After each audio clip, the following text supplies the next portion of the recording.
Mas falando aqui, já vindo no assunto sério, que foi uma questão de um assunto que chocou, acredito que a Bahia inteira, foi o caso que aconteceu na Mata Escura no final de semana aqui em Salvador. E o suspeito de esfaquear a cunhada e matar a mãe dela e o vizinho teve a prisão decretada, a prisão preventiva decretada. Foi. O fato aconteceu na madrugada de segunda-feira no bairro de Mata Escura, em Salvador. As vítimas foram identificadas como Eliane de Jesus Santos, de 43 anos, e Peterson Santos Figueiredo, de 24, além da filha de Eliane, que também levou facadas e está internada no hospital do subúrbio. E ela não teve o nome divulgado. Esse suspeito teve a prisão preventiva decretada após audiência de custódia. Então, eu ouvi muito falando sobre a questão da audiência de custódia. O que é audiência de custódia? Para que serve? Então, como teve essas dúvidas, a gente foi buscar mais informações e vamos trazer aqui a advogada criminalista Rita Gomes para explicar melhor para a gente como é que funciona essa questão da audiência de custódia, já que a família foi para as redes sociais pedir ajuda, que ele não fosse liberado na audiência de custódia, porque foi um crime que chocou bastante e trouxe muita tristeza, principalmente para a região que eles moravam, já que Eliane e a filha são pessoas bastante conhecidas no local. Então vamos trazer a advogada Rita Gomes para explicar melhor para a gente o que é a audiência de custódia. Bom dia, doutora Rita. Bom dia. Tudo bem? Tudo bem. Então, para iniciar, a gente quer saber. Acredito que muita gente, assim como eu, não entende como funciona, o que é. Primeiro, o que é a audiência de custódia? A audiência de custódia ela é um ato, né, do processo penal, onde o preso é submetido, após 24 horas dada da sua prisão, ele é submetido à apresentação a um juízo, né? Para que essa apresentação? Essa apresentação ela serve apenas para avaliar a legalidade do ato prisional. Ou seja, em audiência de custódia, não é analisada a matéria do crime, não é analisado se o delito foi ou não cometido, se a pessoa tem ou não culpa, entre aspas, do que aconteceu. É avaliada apenas se a prisão se deu dentro das normas processuais penais. Então, nesse caso, o fato do crime, dos dois assassinatos, os dois assassinatos e a tentativa de homicídio não é a questão. Como se desenrola essa questão? Basicamente, o que é que acontece? A prisão, a audiência de custódia, ela antes, né, quando logo estabelecida, ela era obrigatória apenas nos casos da prisão em flagrante, certo? Então, todo preso em flagrante tinha que ser submetido à apresentação a um juiz, né, no prazo de 24 horas após a sua prisão. Hoje, a audiência de custódia, ela é cabível em qualquer modalidade de prisão, certo? Até quando determinado prisão preventiva, em tempo posterior, quando do cumprimento desse mandado, o preso tem que ser apresentado. Respondendo a sua pergunta. Ele, né, até então, supostamente cometeu o crime de homicídio, de duplo homicídio, certo? E uma tentativa de homicídio. Ele, no momento do cometimento do crime, ele foi preso em flagrante por populares, certo? Populares o espancaram, pelo menos friso aqui, estou relatando o que vi apenas em rede social. Eu não li o processo, eu não conheço o APF em sua íntegra. O APF, o auto de prisão em flagrante. Então, ele foi inicialmente preso por populares, depois os policiais chegaram, ele já tinha sido também machucado por disparo de arma de fogo e foi levado ao hospital pelos policiais, né? Dada a gravidade do ferimento, que ele sofreu, dos ferimentos que ele sofreu, ele não participou de forma física da audiência de custódia, né? Mas foi resguardado a ele esse direito de participação, né? Existem alguns requisitos para a prisão, certo? Ensejadores da decretação da prisão. A medida cautelar de segregação da liberdade, ela é a última possibilidade. Não é o primeiro momento. Todo mundo que comete um crime vai preso. Deve ser analisadas outras possibilidades para, a partir daí, determinar se aquele indivíduo permanecer preso ou não. No caso, né, nesse caso específico, a justiça entendeu que estavam presentes os requisitos autorizadores para a decretação da prisão preventiva. Mas antes disso, a justiça avaliou se foi possibilitado a ele, né, os direitos enquanto pessoa presa. Quais são esses direitos? Se ele pôde comunicar a prisão dele a um familiar, se ele foi submetido a algum estado vexatório pelos agentes do Estado, neste caso, os policiais militares que fizeram a sua condução, se lhe foi permitido que fosse feito o exame de corpo de delito. Então, tem uma série de requisitos que devem ser analisados pelo judiciário, esses requisitos são analisados pelo judiciário, para, a partir daí, determinar se o flagrante foi correto ou foi incorreto. Em casos de ilegalidade de flagrante, sim, é motivo ensejador para a revogação. Mas, neste caso, todos os requisitos estavam presentes, o flagrante foi homologado e, posteriormente, a prisão em flagrante foi convertida em prisão preventiva e ele segue preso à disposição da justiça. Eu estava pesquisando a respeito do caso e o advogado de defesa fala que ele tem problemas psiquiátricos, que ele teve um surto. Isso influencia na decisão? Como é que nessa questão? Da audiência de custódia, não. Como eu acabei de dizer, a audiência de custódia não se avalia mérito. Isso ele deve pleitear, o colega com certeza irá fazer isso, em sede de ação penal, que é um novo momento. Ele foi preso em flagrante, gera-se o APF. Agora vai existir, após essa prisão em flagrante, vem, consequentemente, o inquérito policial para apurar os fatos do crime, né, as circunstâncias com que se deram esse cometimento desses crimes, não vamos frisar crimes, que foram mais de um, e, por fim, virá uma ação penal, que é quando esse inquérito policial vai ao Ministério Público e o Ministério Público irá avaliar para decidir, né, fazer o juízo inicial de valor se é um caso de uma ação penal ou não.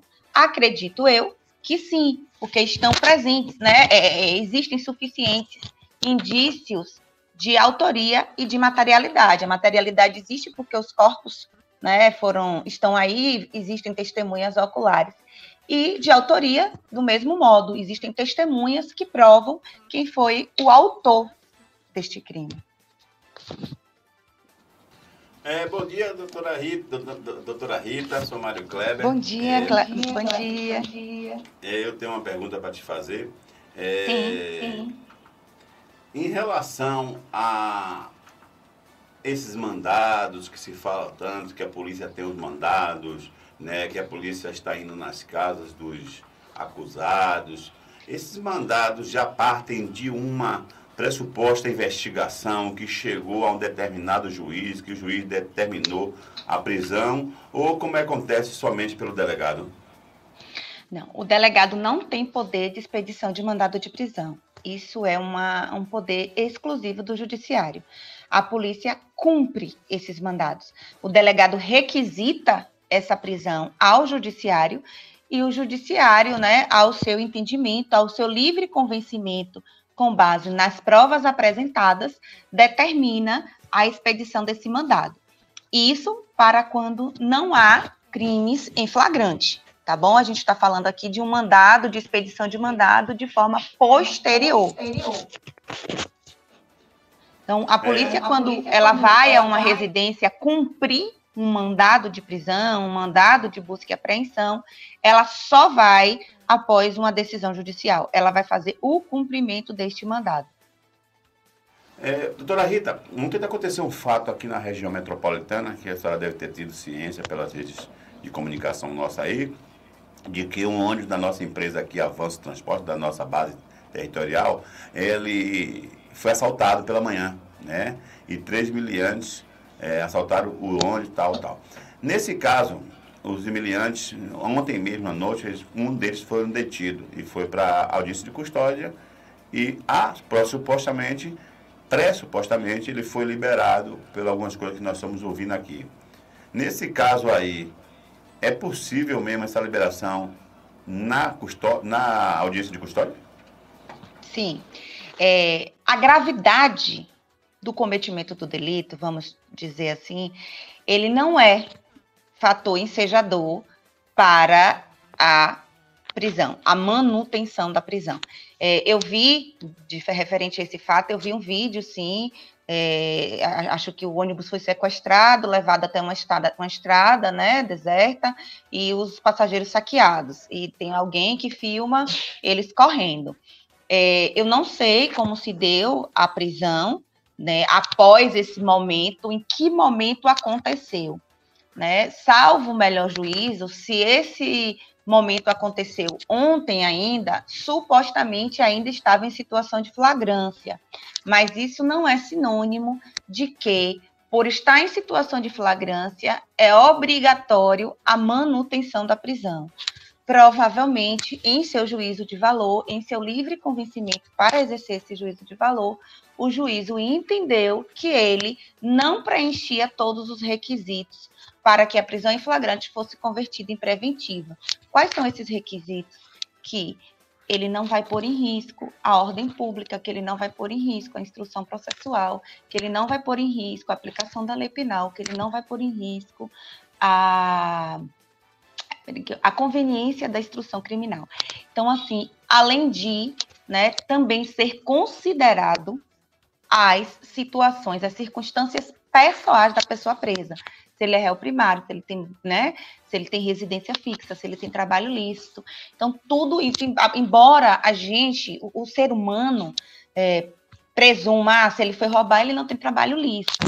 Às vezes a gente se engana, tá? De repente, ele estava ali no calor da emoção, ele foi lá e cometeu esse ato, né? E é um fato isolado, e que para a justiça esse fato isolado não vai passar impune, não é isso. Vai ser devidamente apurado e, quando necessário, ele será devidamente punido, se necessário. Mas, neste momento, ele não apresenta nenhum risco à sociedade e nem ao processo. Então, por esse motivo, ou ainda, né, muito mais importante, talvez a prisão dele tenha sido, né, tenha se dado de forma ilegal, com algum excesso do agente que procedeu esse procedimento, que procedeu essa prisão. Então, a gente precisa analisar o caso. Eu não conheço o momento da prisão. Então, assim, falar do caso específico, não tenho como. Mas, do contexto, né, se ele foi solto em audiência de custódia, é porque, de acordo com a prisão, algo não estava dentro das normas. Doutora Rita, a senhora deve ter percebido que no final de semana houve uma operação no presídio de Feira de Santana, onde os líderes de facções foram transferidos para a Serrinha. Eu estava conversando com um repórter da TV Iratu agora pela manhã e fiz essa pergunta a ele, quando eles reportaram de que o governo do estado transferiu presos para a Serrinha, que é de segurança máxima. Esse é o Estado que faz essa transferência sem ordem judicial, ou existe a necessidade de uma ordem judicial para que o Estado faça essa transferência?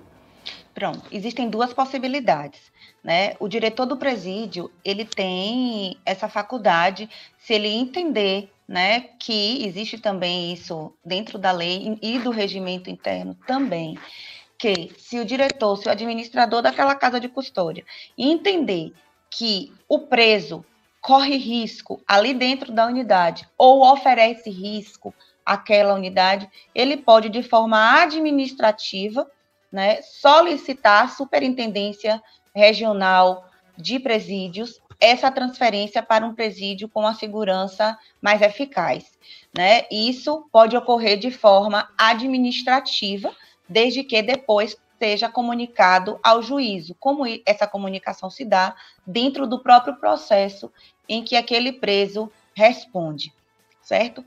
E a outra possibilidade, falando agora do caso em comento, e pelo que li também apenas, também não conheço o caso na íntegra, existe uma investigação do grupo, né, de combate a organizações criminosas, formadas pelo Ministério Público e pelas polícias, e dentre a inteligência desse grupo, né, que foram instauradas várias ações para o combatimento de organizações criminosas.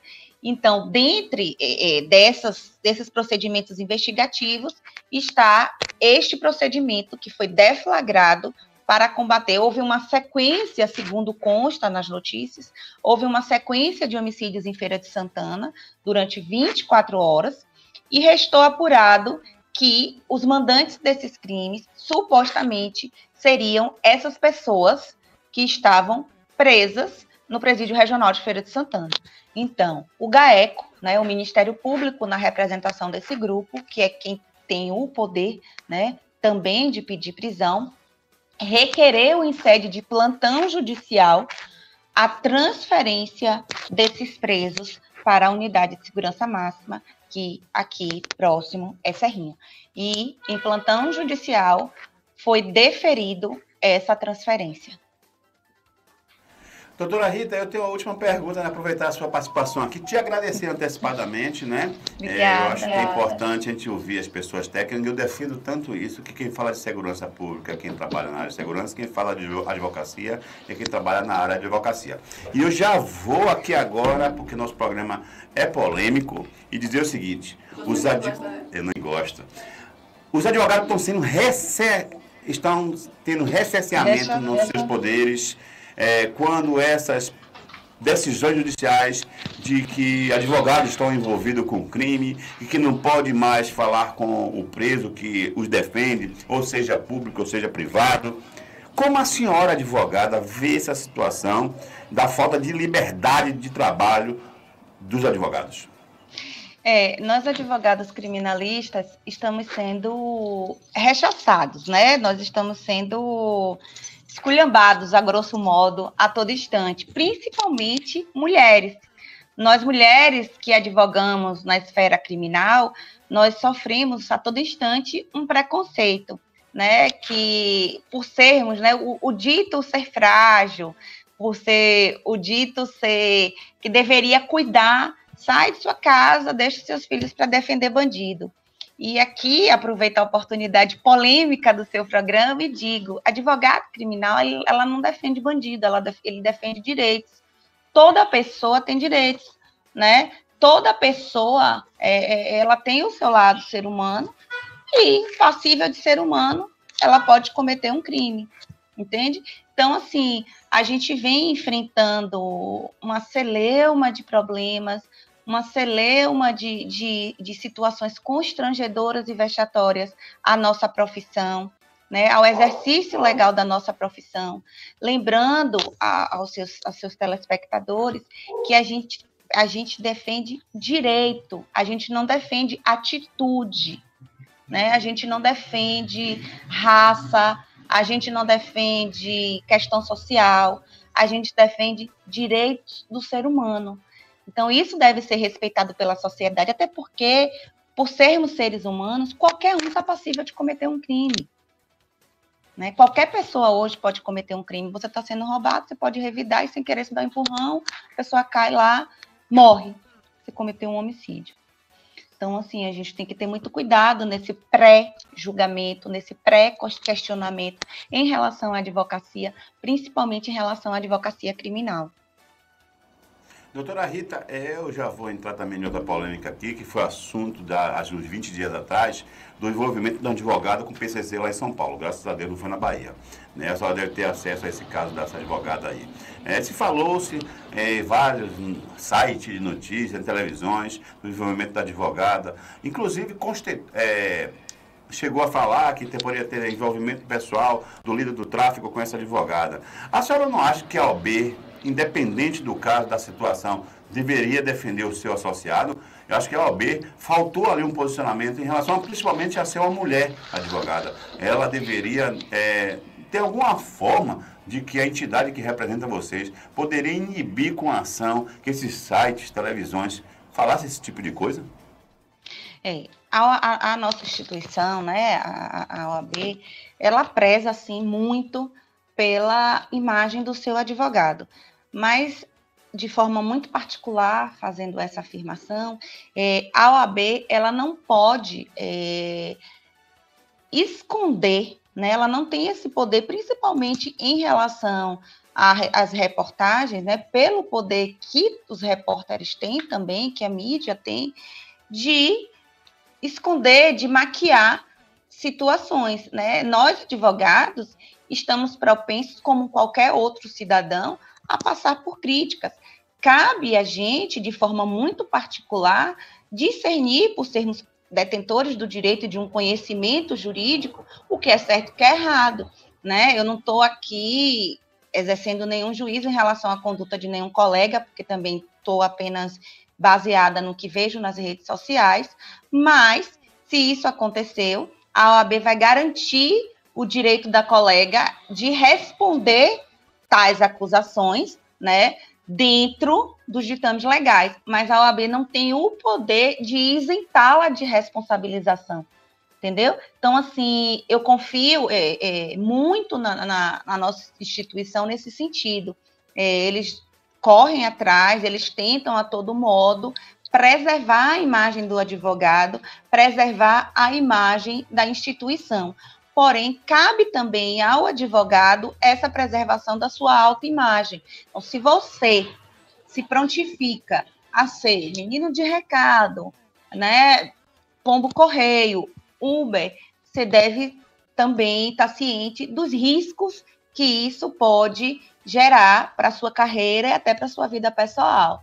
Então, como eu disse, eu não conheço a matéria em concreto, tenho visto apenas postagens, publicações em redes sociais e falo apenas com base nisso. Mas posso, né, aqui, talvez até de forma muito humilde, afirmar que a OAB tem sim dado o suporte à colega, porém não pode intervir também no trabalho de terceiros, neste caso, da mídia. Porque eu comentei isso, doutora Rita, eu não sei se a senhora está acompanhando, o vereador, né, chegou a insinuar na Assembleia, na Câmara de Vereadores de Aporá, da prefeita estar dormindo com os homens da cidade, né? Ela tem um programa de dormir na casa de um morador todos os dias, né? E o vereador, na Câmara de Vereadores, insinuou de que ela estaria grávida e iria ser dificultoso descobrir quem seria o pai, já que ela está dormindo na casa de vários homens. A UPB, União, que defende os prefeitos do estado da Bahia, né, União dos Prefeitos da Bahia, entrou com a nota, né, entrou na justiça para que impedir que sites reportassem isso. Eu falo nesse caso, né, que independente, porque eu acho que a integridade física, não só por ser mulher, qualquer um, mas a mulher em especial, ela tem que ser defendida, né? A gente preza aqui de falar em assuntos difíceis para a nossa cultura, né? Que é falar da liberdade sexual de todos os povos, que seja ele mulheres ou homens, ou até LGBT, a gente tem que defender e explorar esse assunto para que a liberdade sexual seja defendida por todos nós. Mas a senhora não... Eu, na minha opinião, eu acho que como a UPB agiu rápido em defender a prefeita, né? Porque é um projeto social de que ela dorme para conhecer como é que o seu morador da sua cidade de Aporá, né, a prefeita Karina de Ataíde, ela foi atacada pelo vereador, ela foi humilhada pelo vereador, né? O que ela faz entre quatro paredes não interessa a ele. Então eu achei que a OAB, nesse caso, até de dizer que ela tem ligações fortes com o tráfico, mas como seria possível, por exemplo, uma advogada, não estou defendendo ela, não tenho procuração para defender a advogada, mas como seria possível ela ter um relacionamento amoroso com um homem que já está preso há mais de 20 anos? A gente está falando de duas situações bem distintas aqui, Mário. O caso da prefeita. A prefeita foi vítima de um crime, né? Ela está sendo vítima de um crime. Ela está sendo injuriada, ela está sendo caluniada, certo? Por esse motivo, a UPB lançou essa nota e acionou o judiciário para que a imagem da prefeita seja resguardada, porque ela está sendo vítima. No caso da advogada, a colega está sendo acusada do cometimento de um crime. Então, as situações são diferentes. A OAB não pode lançar uma nota, não pode e não deve lançar uma nota neste momento para proteger, né, para solicitar que ninguém fale nada a respeito e simplesmente fazer uma grade de proteção, né, diante, na verdade, da apuração de um cometimento de um crime. Lá na frente, caso a colega seja inocentada e continuem, né, com essas afirmações, acredito eu que a ordem vai sim intervir de algum modo. Mas, neste momento, o procedimento é apenas resguardar, garantir que a prisão da colega esteja dentro do que a lei diz, dentro do que o nosso estatuto nos resguarda, certo? E colaborar com as investigações policiais, né? São duas situações distintas. Uma está sendo acusada de um crime, outra está sendo vítima de um crime. E de um crime, né, inclusive com uma reputação, ela é uma pessoa pública, com a reputação pública, né, que tem sua honra, que é algo subjetivo, mas está aí para todo mundo ver, a partir do momento que alguém, podia ser uma mulher que estivesse por aí fazendo essas afirmações, mas ainda assim está ferindo a honra de alguém, né, dizendo que está supostamente grávida, não sabe quem é o pai, e pode ser qualquer pessoa, porque ela dorme com todo mundo. Pior ainda, que existe também de forma pública um projeto onde é notório, todos sabem que ela dorme em casas de eleitores. Então, assim, as situações pedem manifestações diferentes, pelo menos ao meu entendimento. Obrigado, doutora Rita. Nossa colega aqui, Daiane, tem alguma pergunta? Não, foi bem esclarecedora e eu acredito que deve ter, se não todas, ao menos a metade, né, do que não sabíamos sobre a audiência de custódia, porque a gente fica sempre, polícia prende, justiça solta. E a gente fica nessa situação sem entender como é que se dá a audiência de custódia, por que o suspeito foi solto, ou por que o suspeito foi preso. E a gente fica nesse dilema aqui fora sem entender, né? E advogado criminal, ela que é advogada criminalista, acredito que tenha suprido essa necessidade nossa para entender essa questão, principalmente nesse caso, que foi um caso bastante noticiado e foi muito triste esse caso da Mata Escura. Então, doutora Rita, gratidão pela oportunidade de ter participado aqui conosco, foi muito esclarecedor, gratidão mesmo.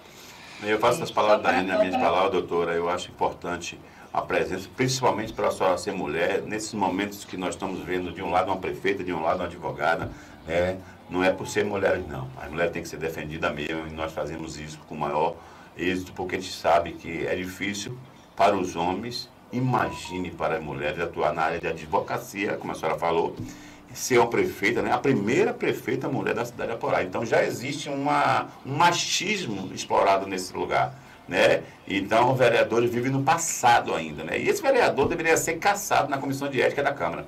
Eu acho que isso a população aprovaria. Obrigado, doutora. Obrigada.